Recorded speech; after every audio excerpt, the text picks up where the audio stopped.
NCERT कक्षा 11 की biological classification में 5 किंगडम क्लासिफिकेशन देखेंगे, जहां से नीट में हर साल सवाल आना पक्का है। ये 5 किंगडम क्लासिफिकेशन सबसे पहले दिया किसने था, तो हम कहते हैं आर एच व्हिटेकर साहब ने 5 किंगडम क्लासिफिकेशन दिया था 1969 में। आर एच व्हिटेकर साहब के पहले भी कई सारे प्रयास हो चुके थे, पर वो सारे प्रयास में साइंटिस्ट फेल रहे थे।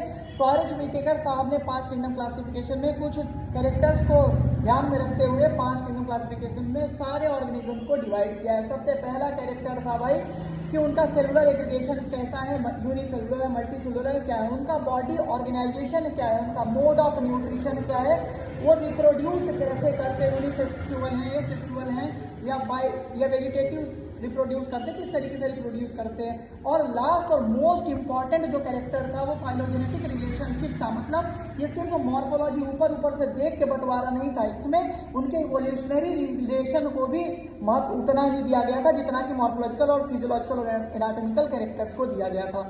5 किंगडम क्लासिफिकेशन में सबसे नीचे और सबसे पहले उन्होंने रखा था किंगडम मोनेरा को। किंगडम मोनेरा में सारे प्रोकैरियोट्स थे, जैसे साइनोबैक्टीरिया और ब्लू ग्रीन एल्गी, ये सारे ही जितने बैक्टीरिया थे ये सारे बेटा प्रोकैरियोट थे। प्रो का मतलब होता है बिफोर और कैरियोट का मतलब न्यूक्लियस, मतलब इनके पास न्यूक्लियस नहीं होता है, ठीक है, इनके पास न्यूक्लियस नहीं होता है, न्यूक्लियोइड होता है बेटा।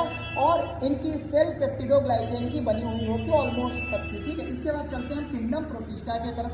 किंगडम प्रोटिस्टा की हम बात करें तो इसमें यूनिसेलुलर यूकैरियोट्स को रखा गया है, मतलब सिंगल सेल वाले हैं और यूकैरियोट हैं। इसके बाद हम चलते हैं ऊपर किंगडम प्लांटे, फिर fungi and kingdom animalia. Kingdom Plantae को इन्होंने साइड में रखा, किंगडम प्लांटे में सारे मल्टी सेलुलर यूकैरियोट्स को इन्होंने रखा। और किंगडम प्लांटे में जैसे एग्जांपल की बात करें तो हमारे पास मॉजेस आते हैं, ब्रायोटेडो, जिम्नो, एंजियो, थैलो, ये सारे अलग अलग क्लासिफिकेशन है। इनके पास भैया अपनी सेल वॉल होती है, अच्छे से डेवलप न्यूक्लियस होता है, सब कुछ होता है, डबल मेम्ब्रेन बाउंड ऑर्गेनेल है, एक सेंट्रल वैक्यूल भी होता है। इसके बाद फंगाई की बात करें, फंगाई और इनकी जो सेल वॉल थी प्लांट की बेटा वो सेलुलोज की बनी होती है। फंगाई की बात करें, फंगाई की सेल वॉल काइटिन की बनी हुई है। फंगाई में बेटा ये डेड और डिकेइंग मैटर पे ग्रो कर रहे थे, ये भी मल्टी सेलुलर, कुछ एक आधे को छोड़ के सारे मल्टी सेलुलर हैं।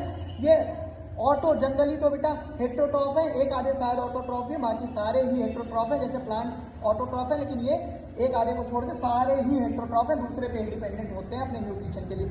इसके बाद एनिमल्स की बात करें तो एनिमल्स में बेटा सारे ही हेट्रोट्रॉफ्स हैं, सब अपना खाना कहीं ना कहीं से प्लांट्स या ऑटोट्रॉफ्स के ऊपर डायरेक्टली या इनडायरेक्टली डिपेंडेंट है। प्लांट्स या एनिमल्स से हम अपना खाना एनर्जी ले लेते हैं। इसके बाद बेटा हमारे पास सेल वॉल, एनिमल्स के पास सेल वॉल नहीं होती है।